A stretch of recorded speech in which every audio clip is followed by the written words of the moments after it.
Hello students, welcome to our YouTube channel. हम लोग chemistry की सीरीज़ में पढ़ रहे थे और उसमें एक टॉपिक जो है वो हमारा बच गया था। उसका नाम था आयोनिक कंपाउंड्स, और जिसको हम इलेक्ट्रोवैलेंट कंपाउंड्स भी कहते हैं। ठीक है, तो ये जो चैप्टर था मेटल्स एंड नॉन मेटल्स से, उसके अंदर एक सेक्शन था। उस सेक्शन को मैंने छोड़ दिया था, उसको मैंने आगे पढ़ाने की कोशिश की थी। इसकी वजह भी थी क्योंकि इसके बाद हम कोवैलेंट कंपाउंड्स पढ़ने वाले हैं, इसलिए मैंने इलेक्ट्रोवैलेंट कंपाउंड्स को आखिरी में पढ़ाना चाहा ताकि ये हमें अंतर पता चल जाए कि what is the difference between the electrovalent compounds and the ionic compounds. ठीक है, तो पहले हम इलेक्ट्रोवैलेंट कंपाउंड्स के बारे में सारी चीजें पढ़ लेते हैं ताकि हमें ये पता चल जाए कि ये किस प्रकार का कंपाउंड है या ये किस प्रकार के बॉन्ड को बनाता है या किस प्रकार के बॉन्ड का फॉर्मेशन करता है। और अगर मैं आपसे बताऊं तो पूरी केमिस्ट्री के अंदर तीन प्रकार के बॉन्ड मेनली पाए जाते हैं। एक पहला जो बॉन्ड होता है या पहला जो कंपाउंड होता है उसे हम इलेक्ट्रोवैलेंट कंपाउंड या आयोनिक कंपाउंड्स के नाम से जानते हैं, या इलेक्ट्रोवैलेंट बॉन्ड या आयोनिक बॉन्ड के नाम से जानते हैं। दूसरा होता है जिसको हम कोवैलेंट बॉन्ड बोलते हैं, और तीसरा होता है जिसे हम कोऑर्डिनेट बॉन्ड बोलते हैं। पूरी केमिस्ट्री में ये तीनों बॉन्ड जो है फेमस है। ठीक है, ये तीनों बॉन्ड ही केमिस्ट्री के अंदर सारी केमिस्ट्री को जन्म देते हैं, और यही तीनों बॉन्ड जो है वो सारे कंपाउंड्स में देखने को मिल सकते हैं। यानी किसी न किसी कंपाउंड में इन तीनों बॉन्ड में से कोई ना कोई एक बॉन्ड जरूर होगा। बाकी जितने बॉन्ड हैं, अगर इधर उधर वाले जितने भी बॉन्ड हैं, उनका बॉन्ड का इतना ज्यादा रोल नहीं है, लेकिन यही तीन बॉन्ड ऐसे हैं जो पूरी केमिस्ट्री को रोके हुए हैं। They are the foundation of the chemistry. ठीक है, तो चलिए we shall start now from the ionic compounds. हम आयोनिक पढ़ेंगे, आयोनिक पढ़ने के बाद हम मतलब कोवैलेंट बॉन्ड पढ़ेंगे, उसके बाद हम कोऑर्डिनेट बॉन्ड पढ़ेंगे। तो ionic compounds are mainly found in the electrovalent compounds. ठीक है, मैं आपको बताता हूं क्या है। लिखा है आयोनिक कंपाउंड्स। आयोनिक कंपाउंड्स का सीधा मीनिंग ये होता है कि जब कभी भी आयन का फॉर्मेशन होता है तो उसे हम आयोनिक बॉन्ड बोलते हैं। ठीक है, यानी आयंस का फॉर्मेशन होता है तो उसे हम आयोनिक बॉन्ड बोलते हैं। आयंस दो प्रकार के होते हैं। देखिए आयंस क्या होते हैं। आयंस का मतलब ये होता है कि जब किसी भी कंपाउंड के ऊपर या किसी भी एटम के ऊपर कोई चार्ज आता है तो उस चार्ज को आयन कहा जाता है। अब ये चार्ज दो तरीके से हो सकता है, वेदर इट इज केटायन, यानी ये केटायन हो सकता है, या ये एनायन हो सकता है, यानी ये पॉजिटिव हो सकता है या नेगेटिव चार्ज हो सकता है। तो जो एनायन चार्ज होता है वो नेगेटिव होता है और जो केटायन होता है वो पॉजिटिव होता है। तो हम ये कह सकते हैं कि ions are of two types, first is cation and second is anion. ठीक है, यानी cation and anion, these two ions are present in a compound. ठीक है, तो आयंस का मतलब क्या हुआ। आयंस का मीनिंग ये हुआ कि जब कभी भी एटम के ऊपर कोई चार्ज आता है, अब ये एटम पे चार्ज जो है वो दो वजहों से आ सकता है, या तो वो इलेक्ट्रॉन को डोनेट कर दे या तो वो इलेक्ट्रॉन को एक्सेप्ट कर दे। जब वो इलेक्ट्रॉन को डोनेट करता है तो उसके ऊपर पॉजिटिव चार्जेस आते हैं, जब वो इलेक्ट्रॉन को एक्सेप्ट करता है तो उसके ऊपर नेगेटिव चार्जेस आते हैं। ठीक है, तो जब डोनेट करता है तो कैटायन का फॉर्मेशन होता है, और जब एक्सेप्ट करता है तो एनायन का फॉर्मेशन होता है। लेकिन ये जो प्रक्रिया है ना, डोनेट वाली और जो एक्सेप्ट करने वाली है, देने वाली और लेने वाली जो प्रक्रिया है, वो इतनी आसान नहीं है। ठीक है, it depends upon the atomic number and depends upon the valency also. ठीक है, तो ये आयन कहलाते हैं। तो जैसा मैंने बताया कि यहाँ पे आयोनिक कंपाउंड्स का मतलब होता है कि ऐसे कंपाउंड्स हम लेंगे जहां पे प्लस और माइनस का फॉर्मेशन होगा, यानी we can select that then cation and anion formation takes place in these compounds. Those compounds are known as ionic compounds and also known as electrovalent compounds. Why electrovalent compounds? The reason is that कि electrovalent compounds मैंने इसलिए कहा है क्योंकि cation का formation हमेशा electropositive metal से किया जाता है, इलेक्ट्रोपॉजिटिव मेटल से किया जाता है, और जो एनायन का फॉर्मेशन होता है वो इलेक्ट्रोनेगेटिव एलिमेंट से होता है। ठीक है, इलेक्ट्रोनेगेटिव एलिमेंट से एनायन का फॉर्मेशन होता है। इलेक्ट्रोपॉजिटिव का मतलब होता है कि जिनके पास इलेक्ट्रॉन अधिक मात्रा में है या वो इलेक्ट्रॉन डोनेट करते हो। इलेक्ट्रोनेगेटिव का मीनिंग ये होता है जिनके पास इलेक्ट्रॉन की कमी हो और वो इलेक्ट्रॉन को एक्सेप्ट करते हैं। भाई जिसके पास कमी होगी वो तो लेने की कोशिश करेगा, जिसके पास ज्यादा होगा वो देने की कोशिश करेगा। और आप ये भी जानते हैं कि पीरियोडिक टेबल के लेफ्ट हैंड साइड पे इलेक्ट्रोपॉजिटिव एलिमेंट्स पाए जाते हैं, और जो पीरियोडिक टेबल है, पीरियोडिक टेबल के राइट साइड पे अगर आप देखेंगे तो वहां पे इलेक्ट्रोनेगेटिव एलिमेंट्स पाए जाते हैं। They have the greater tendency to accept the electron, and if you talk about the cation that is known as electropositive elements, they have tendency to donate the electrons okay easily. Okay, तो हम ये देखेंगे कि ये जो ions का formation है वो दो तीन चीजों पे डिपेंड करता है। ठीक है, तो इसलिए मैंने इन दोनों का नाम क्या रखा है, आयोनिक कंपाउंड्स या इलेक्ट्रोवैलेंट कंपाउंड्स। अच्छा, आप ये भी जानते हैं कि जब प्लस और माइनस बनता है तो they attract with each other. ठीक है, यानी plus and minus both attract with each other, यानी एक प्लस है और एक माइनस है, जब ये दोनों आपस में होते हैं तो ये आपस में अट्रैक्ट करते हैं। जब अट्रैक्ट करते हैं तो उस फोर्स को बोलते हैं इलेक्ट्रोस्टैटिक फोर्स। क्या बोलेंगे, इलेक्ट्रोस्टैटिक फोर्स, क्योंकि प्लस और माइनस के बीच में जो चार्जेस हैं उनके बीच में अट्रैक्शन होता है, उसी अट्रैक्शन को इलेक्ट्रोस्टैटिक फोर्स के रूप में जाना जाता है। ठीक है, तो जब बॉन्ड बनेगा तो उसे हम आयोनिक बॉन्ड भी बोल सकते हैं और उसे हम इलेक्ट्रोवैलेंट बॉन्ड भी बोल सकते हैं, और इनसे बनने वाले जो कंपाउंड है उन्हें आयोनिक कंपाउंड्स या इलेक्ट्रोवैलेंट कंपाउंड्स के रूप से जाना जाता है। ठीक है, मेरे हिसाब से आपको इतनी बातें क्लियर हो गई हैं जो मैंने आपको बात बताई है। अब हम आते हैं इनकी प्रॉपर्टीज के बारे में पढ़ना शुरू करते हैं, वन बाय वन प्रॉपर्टीज के बारे में पढ़ना शुरू करते हैं। पहला देखिए यहाँ पे लिखा हुआ है कि these compounds are form by the donation and exception of electron of atoms. आप देखिए कितना साफ मैंने लिखा है कि आयोनिक कंपाउंड्स या इलेक्ट्रोवैलेंट कंपाउंड्स ये ऐसे कंपाउंड्स होते हैं, यानी दीज कंपाउंड्स आर फॉर्म, ये कंपाउंड कैसे बनते हैं, तो आप बोलेंगे दीज कंपाउंड्स आर फॉर्म, ये बनते कैसे हैं, by donation and exception. Donation का मतलब होता है देना और एक्सेप्शन का मतलब होता है लेना। ठीक है, यानी किसी चीज को दे देना, और एक्सेप्ट का मतलब होता है स्वीकार कर लेना, किसका, इलेक्ट्रॉन्स का। ठीक है, इलेक्ट्रॉन्स, ध्यान रखिएगा, exception of electrons of atoms, किसी भी एटम का इलेक्ट्रॉन या तो मतलब कोई एटम या तो इलेक्ट्रॉन डोनेट करेगा या तो इलेक्ट्रॉन एक्सेप्ट करेगा, तभी ये कंपाउंड जो है वो बनते हैं। कौन, आयोनिक कंपाउंड्स या इलेक्ट्रोवैलेंट कंपाउंड्स बोलते हैं।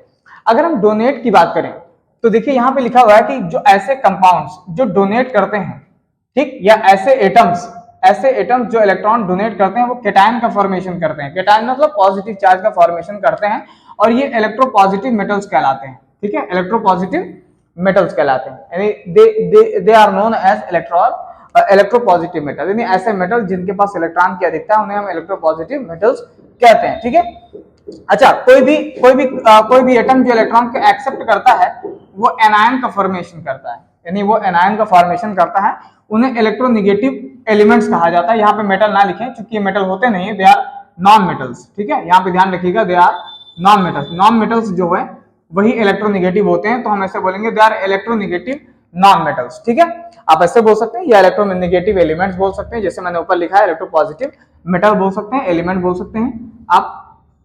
ठीक है, तो जितने भी कंपाउंड्स, जितने भी एटम्स इलेक्ट्रॉन को एक्सेप्ट करते हैं वो एनायन का फॉर्मेशन करते हैं, और उन्हें इलेक्ट्रोनेगेटिव एलिमेंट्स कहा जाता है, या नॉन मेटल्स जो है वो कहा जाता है। आप देखिए यहाँ पे क्या लिखा है, आयोनिक कंपाउंड्स हमेशा मेटल और नॉन के मेटल के बीच में होता है। अब मैंने आपको बता दिया मेटल कौन होते हैं, मेटल्स ऐसे एलिमेंट होते हैं, मैंने इसके पिछली वीडियो में बनाया है, आप उसको देख लीजिएगा, मैं इसकी लिंक डिस्क्रिप्शन में दे दूंगा, और आप चैनल को लाइक सब्सक्राइब कीजिए।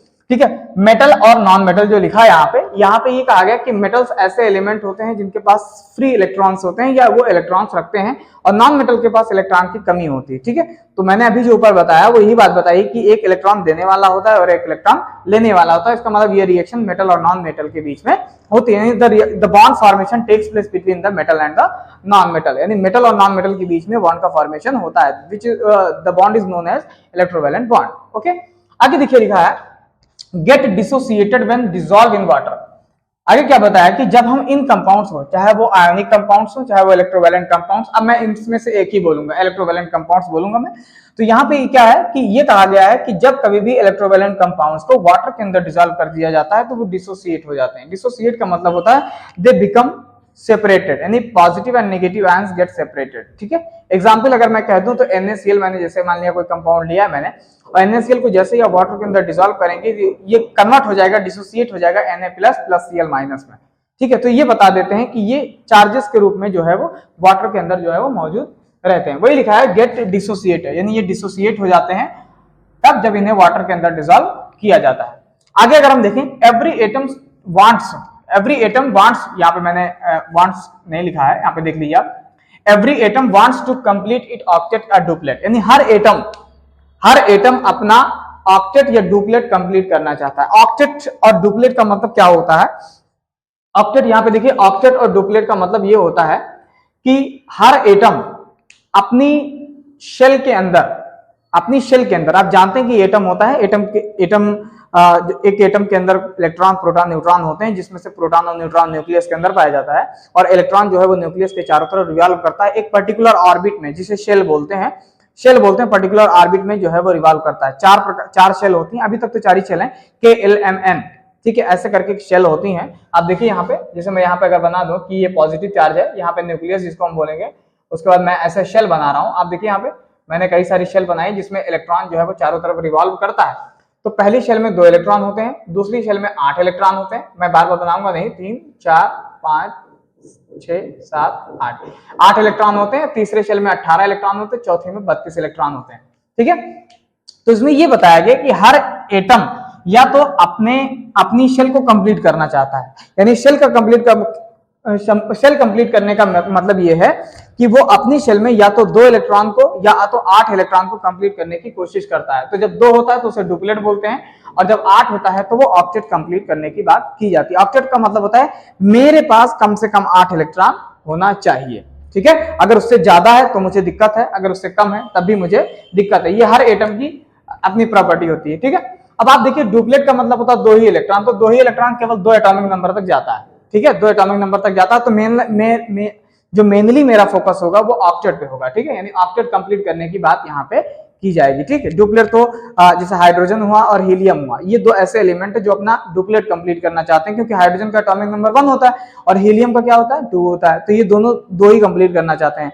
हाइड्रोजन 1 कंप्लीट करना चाहता है, हीलियम का 2 कंप्लीट ही है, तो हाइड्रोजन ही केवल बचा जो अपना डुप्लेट कंप्लीट करना चाहता है। ठीक है, उसके अलावा जितने भी ऊपर एलिमेंट है वो अपना ऑक्टेट कंप्लीट करना चाहते हैं। ठीक है, अब वो ऑक्टेट कंप्लीट करेंगे, उसकी 2 प्रक्रिया हो सकती है, या तो इलेक्ट्रॉन को एक्सेप्ट कर दिया जाए या तो इलेक्ट्रॉन को डोनेट कर दिया जाए। तो इन दोनों अवस्थाओं के अंदर जो है वो ऑक्टेट या डुप्लीट को कंप्लीट किया जाता है। ठीक है, आगे अगर हम देखें तो यहाँ पे लिखा है कि valence electron takes part in bond formation. यहाँ पे लिखा गया है कि जो वैलेंस इलेक्ट्रॉन होता है वो बॉन्ड फॉर्मेशन में हिस्सा लेता है। ठीक है, वैलेंस इलेक्ट्रॉन का मतलब होता है आउटर मोस्ट इलेक्ट्रॉन। ठीक है, जैसा अगर मैं आपको यहाँ बात बता रहा हूं, तो यहाँ पे 4 शेल बनाई है, अगर इस 4 में सबसे बाहर जो इलेक्ट्रॉन इस शेल में पाया जाएगा, इसी इलेक्ट्रॉन को हम बोलेंगे वैलेंस इलेक्ट्रॉन। क्या बोलेंगे? Valence electron. तो वैलेंस इलेक्ट्रॉन हम इसमें बोलेंगे सबसे बाहर। The outermost electron of an atom is known as valence electron and the valency is called. Valency का मतलब होता है कि कंबाइनिंग कैपेसिटी। कंबाइनिंग कैपेसिटी का मतलब होता है कि अगर इसमें कई सारे इलेक्ट्रॉन आउटर मोस्ट सेल में अगर मौजूद हैं, लेकिन उसमें से अगर हम कह दें कि 3 इलेक्ट्रॉन ने बॉन्डिंग में हिस्सा लिया तो हम उसकी वैलेंसी 3 बताएंगे, भले ही उस शेल के अंदर बहुत सारे इलेक्ट्रॉन हो। तो हम ये नहीं कहेंगे कि the number of electron present in the outermost shell is called valency, ना, हम बोलेंगे कि the number of electron takes part in bonding is known as valency. ठीक है, तो ये आप बोलेंगे, इसमें बहुत घबराना नहीं है आपको। देखिए अब यहाँ पे लिखा है कि वैलेंसी, यानी यहाँ पे जो लिखा है valence electron take part in bond formation, यानी जो वैलेंस इलेक्ट्रॉन होते हैं वो बॉन्ड फॉर्मेशन में हिस्सा लेते हैं। आगे आ जाते हैं, यहाँ पे 2 हमारे साइंटिस्ट हैं, एक का नाम कॉसेल है, एक का नाम लेविस है। दो साइंटिस्ट हैं, इन्होंने स्ट्रक्चर दिया था डॉट स्ट्रक्चर। क्या दिया था?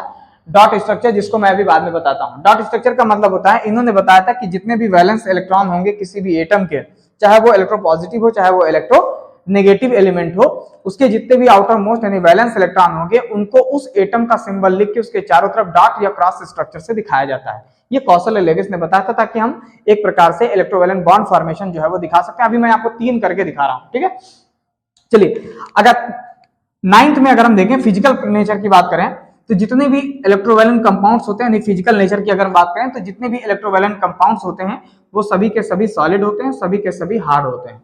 सॉलिड होते हैं और हार्ड होते हैं। इसकी वजह यह है, there is a strong force of attraction between positive and negative ions. यानी ऐसा इसलिए होता है क्योंकि जो पॉजिटिव और नेगेटिव आयंस हैं उनके बीच में इलेक्ट्रोस्टैटिक फोर्स ऑफ अट्रैक्शन बहुत ही ज्यादा होता है, जिसलिए ये काफी सॉलिड होते हैं और ये हार्ड होते हैं। ठीक है, आगे यहाँ पे देखा जाए, और दूसरी चीज ये ब्रिटिल क्या होते हैं? ब्रिटिल होते हैं। क्या होते हैं? ब्रिटिल का मतलब होता है ये टूट जाते हैं, अगर हम ज्यादा प्रेशर अप्लाई करेंगे तो ये ब्रिटिल होते हैं या टूट जाते हैं। ठीक है, 10th में अगर हम देखें, यानी हमारा जो 10वां कॉन्सेप्ट है वो ये है कि मेल्टिंग एंड बॉइलिंग पॉइंट, यानी जिसको melting and boiling point MP and BP बोलते हैं, ये बहुत ही ज्यादा होता है, हाई होता है। ऐसा इसलिए होता है क्योंकि इनकी लैटिस एनर्जी क्या होती है? हाई होती है। लैटिस एनर्जी जैसे मैंने बताया, the attraction between the positive and the negative, that is cation and anion, the attraction between the cation and anion is called the lattice energy. How strong it is, ठीक है, तो वो ये कहलाता है, लैटिस एनर्जी जो है वो कहलाएगी। तो जितना ज्यादा उनके बीच में स्ट्रांग अट्रैक्शन होगा उतना ही ज्यादा मुझे उनके बॉन्ड को तोड़ने के लिए, यानी उनके अट्रैक्शन को ओवरकम करने के लिए, खत्म करने के लिए मुझे एनर्जी सप्लाई करनी पड़ेगी। तो हम ये बोलेंगे कि इनकी जो मेल्टिंग एंड बॉइलिंग पॉइंट होती है वो ज्यादा होती है। When we give high temperature it becomes separated. Okay, if I talk about the solubility, अगर हम सॉल्युबिलिटी की बात करें, सॉल्युबिलिटी का मतलब होता है कोई चीज कैसे घुलती है वाटर के अंदर। ठीक है, यानी घुलने की क्षमता को सॉल्युबिलिटी बोलते हैं। तो यहाँ पे लिखा है सॉल्युबल इन वाटर, यानी वाटर के अंदर ये घुल जाता है। और इनसॉल्युबल नहीं घुलता है किसमें, ऑर्गेनिक सॉल्वेंट। ऑर्गेनिक सॉल्वेंट में ये नहीं घुलता। ऑर्गेनिक सॉल्वेंट का मतलब होता है जैसे बेंजीन की अगर हमने बात कर दी तो इसमें नहीं घुलेगा।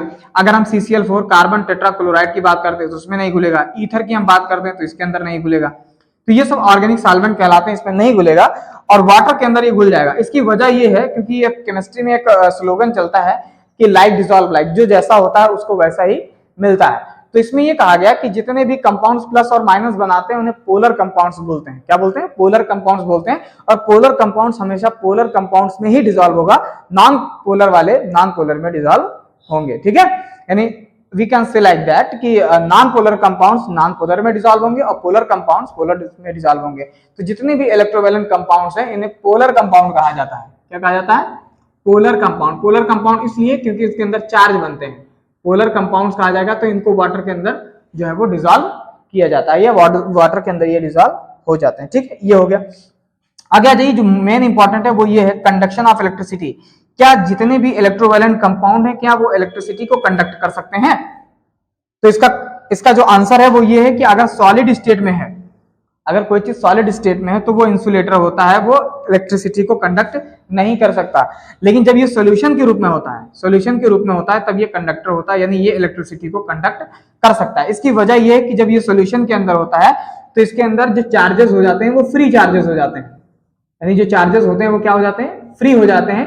और फ्री हो जाते हैं मतलब ये मोबाइल हो जाते हैं और ये सॉल्यूशन के अंदर चलने लगते हैं। मैंने अभी आपको बताया कि जब वाटर के अंदर इनको डिसॉल्व किया जाएगा तो प्लस और माइनस जो है वो सेपरेट हो जाएंगे। जब सेपरेट हो जाएंगे तो वो फ्री हो जाएंगे और वो इलेक्ट्रिसिटी के इन्फ्लुएंस में अपने आप को क्या करेंगे, मोबाइल कर लेंगे या वो चलते रहेंगे। जब चलते रहेंगे तो उससे क्या दिक्कत होगी, जब वो चलते रहेंगे तो उससे होगा क्या कि वो इलेक्ट्रिसिटी को कंडक्ट जो है वो कर पाएंगे। ठीक है, यानी आप ये जानते हैं व्हाट इज इलेक्ट्रिक करंट, तो आप बोलेंगे flow of electron is called electric current. ठीक है, इलेक्ट्रिक करंट किसे बोलते हैं, तो आप बोलेंगे इलेक्ट्रॉन का फ्लो ही क्या कहलाता है, इलेक्ट्रिक करंट कहलाता है। तो जब इलेक्ट्रॉन फ्लो होगा यानी जब वो सॉल्यूशन स्टेट में होगा तभी वो फ्लो कर पाएगा, सॉलिड स्टेट में तो फ्लो कर नहीं पाएगा। तो सॉलिड स्टेट में वो इंसुलेटर होते हैं, लेकिन जैसे ही उनको हम पानी के अंदर डिसॉल्व करते हैं वो क्या कर जाते हैं, एक कंडक्टर बन जाते हैं। मैं आपको एग्जाम्पल बताता हूँ, जैसे आप घर पे नमक रखे हैं NaCl, ठीक है, तो वो सॉलिड स्टेट में रहता है, सॉलिड स्टेट में रहता है तो वो क्या है, सॉलिड मतलब इलेक्ट्रिसिटी को कंडक्ट नहीं कर सकता। लेकिन जैसे ही वाटर के अंदर डिसॉल्व करेंगे अब इलेक्ट्रिसिटी को कंडक्ट वो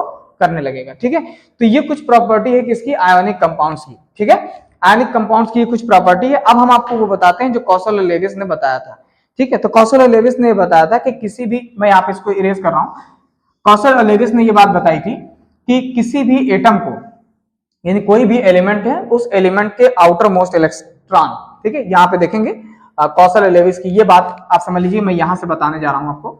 तो जो कौशल एंड लेविस ने डॉट स्ट्रक्चर दिया था, उन्होंने क्या कहा था कि किसी भी एलिमेंट पे, यानी किसी भी एलिमेंट पे, मैं आपको एग्जांपल बताता हूं, यहाँ पे लिखा है मैंने सोडियम। ठीक है, अगर आप देखेंगे तो सोडियम का एटॉमिक नंबर है 11, सोडियम का एटॉमिक नंबर है 11, मैंने यहाँ लिख दिया। तो इसके पहले सेल में 2 इलेक्ट्रॉन, दूसरे में 8 इलेक्ट्रॉन और तीसरे में 1 इलेक्ट्रॉन। आप देखिए सबसे आउटर मोस्ट इलेक्ट्रॉन 1 है, सबसे आउटर मोस्ट इलेक्ट्रॉन क्या है, 1 है, क्योंकि इसका डुप्लेट भी कंप्लीट है, ऑक्टेट भी कंप्लीट है, उसके बाद भी ऑक्टेट कंप्लीट होना चाहिए, तो वो तो है नहीं, एक ही है। ठीक है, तो ये क्या करेगा, एक इलेक्ट्रॉन इस पे एक्स्ट्रा है, तो इस एक इलेक्ट्रॉन को यहाँ पे कैसे दिखाया जाएगा, तो आप बोलेंगे यहाँ पे डॉट के रूप में दिखाया जाएगा। ठीक है, यानी उन्होंने कहा कि जितना आउटर मोस्ट इलेक्ट्रॉन होगा उसको आप डॉट के रूप में जो है वो दिखा दीजिए। अगर मैं Cl की बात करूं तो यहाँ पे देखिए Cl लिखा है, तो Cl का जो इलेक्ट्रॉनिक मतलब एटॉमिक नंबर है वो कितना है, 17 है। इसका जो इलेक्ट्रॉनिक कॉन्फ़िगरेशन है वो है 287। अब आप देखिए इसका आउटर मोस्ट इलेक्ट्रॉन कितना है, 7 है। ठीक है, कितना है, 7, तो इसको हम 7 इलेक्ट्रॉन से दिखाएंगे, क्रॉस से दिखाएंगे, 2 4, आप यहाँ पे देखिए 5 6 7। ठीक है, अब मैं इसको इरेज कर रहा हूँ, इसको इरेज कर रहा हूँ मैं। ठीक है, ये दिखाया गया। अब देखिए यहाँ पे 1 इलेक्ट्रॉन को दिखाया गया है और यहाँ पे 7 इलेक्ट्रॉन को दिखाया गया। अगर आप देखेंगे इसके ऊपर अगर हम 1 इलेक्ट्रॉन को दे दें तो इसका 8 कंप्लीट हो जाएगा। अगर हम इसका 1 इलेक्ट्रॉन ले लें तो इसका भी पीछे जो 2 8 है वो भी इलेक्ट्रॉन जो है वो कंप्लीट रहेगा। तो यहाँ पे क्या होगा, complete transfer of electron, Cl के पास पूरा जो इलेक्ट्रॉन है वो ट्रांसफर हो जाएगा। ठीक है, यानी जो इलेक्ट्रॉन है वो क्या हो जाएगा, ट्रांसफर हो जाएगा। क्लियर, ये इलेक्ट्रॉन यहां से यहां के लिए जो है वो ट्रांसफर हो जाएगा। जब इलेक्ट्रॉन ट्रांसफर होगा तो ये हो जाएगा Na+, ठीक है, यानी एक इलेक्ट्रॉन इसने दिया है और ये क्या हो जाएगा Cl-, ठीक है, Cl-। अब आप देखिए प्लस और माइनस के बीच में अट्रैक्शन फोर्स होगा, मैं आपको यहाँ बता रहा हूँ Na+ प्लस Cl- के बीच में एक अट्रैक्शन होगा, इसको इलेक्ट्रोस्टैटिक बोलते हैं। तो ये कंपाउंड क्या हो जाएगा, प्लस और माइनस न्यूट्रलाइज हो जाएगा, ये बन जाएगा NaCl कंपाउंड, ठीक है, NaCl, ठीक है। तो आप देख लीजिए कि इन दोनों मतलब एक एलिमेंट के अंदर एक का डोनेशन हुआ है और एक का क्या हुआ है, एक्सेप्शन हुआ है, यानी एक ने इलेक्ट्रॉन को एक्सेप्ट किया है, एक इलेक्ट्रॉन को डोनेट किया है। तो हम बोलेंगे कि ये जो बना है वो बोलेगा कैटायन, और ये जो बना है उसका नाम है एनायन, ठीक है, यानी इसको हम बोलेंगे एनायन, ठीक है। तो यहाँ पे आप देख सकते हैं कि एक इलेक्ट्रोपॉजिटिव मेटल है और एक इलेक्ट्रोनेगेटिव एलिमेंट है, ठीक है, एक इलेक्ट्रोनेगेटिव एलिमेंट है और दोनों ने कंप्लीट ट्रांसफर और कंप्लीट एक्सेप्शन का रोल जो है वो निभाया है, ठीक है। चलिए ये एक एग्जाम्पल हुआ। अब मैं आपको दूसरा एग्जाम्पल करके बताता हूं।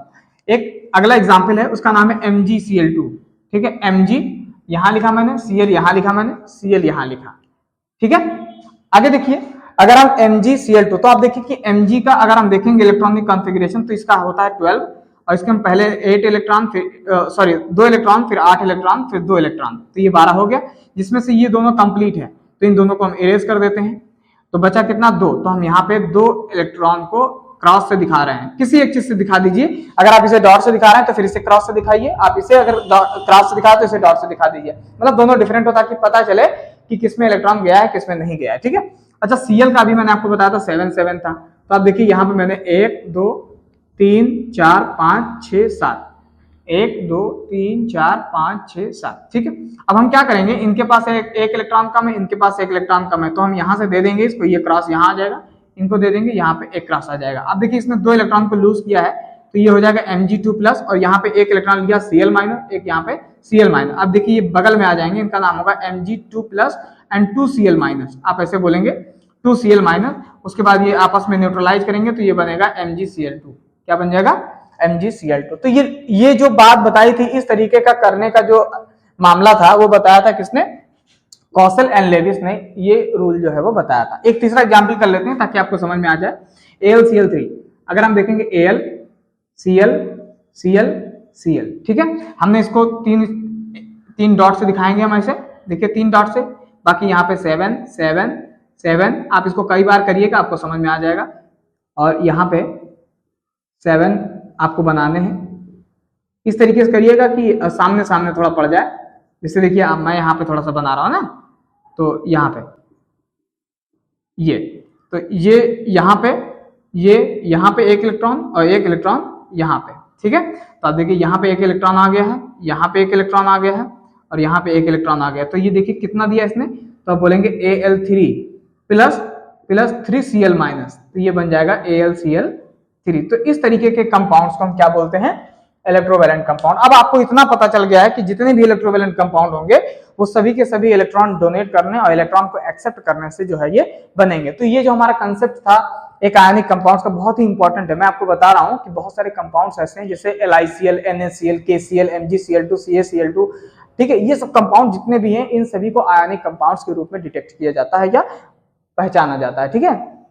तो आपको ये एक बार पढ़ना जरूरी है और ये चीजें आपको समझनी भी जरूरी है, ताकि ये अगर आपके पेपर में आ जाए तो फिर आपको छूटना नहीं चाहिए, ठीक है। इसके बाद हमारी जो है वो ऑर्गेनिक केमिस्ट्री है। अब ऑर्गेनिक केमिस्ट्री धीरे धीरे हम पढ़ने की कोशिश करेंगे। मैंने 2 लेक्चर्स क्लास 10 के डाले भी हैं, ठीक है, आप उन्हें देख लीजिएगा, हालांकि मुझे दोबारा भी पढ़ाना है तो आप उसको देखते रहिएगा। और इस तरीके से जो बॉन्ड फॉर्मेशन होता है वो इलेक्ट्रोवैलेंट बॉन्ड फॉर्मेशन दिखाया जाता है, ठीक है। तो आप इसको देखिए, चैनल को लाइक सब्सक्राइब कीजिए। और लगभग 4-5 दिन से हमारी वीडियो नहीं आ रही थी, इसलिए क्योंकि बारिश हो रही थी थोड़ा बहुत, इसलिए वो नहीं आ पाई थी, ठीक है।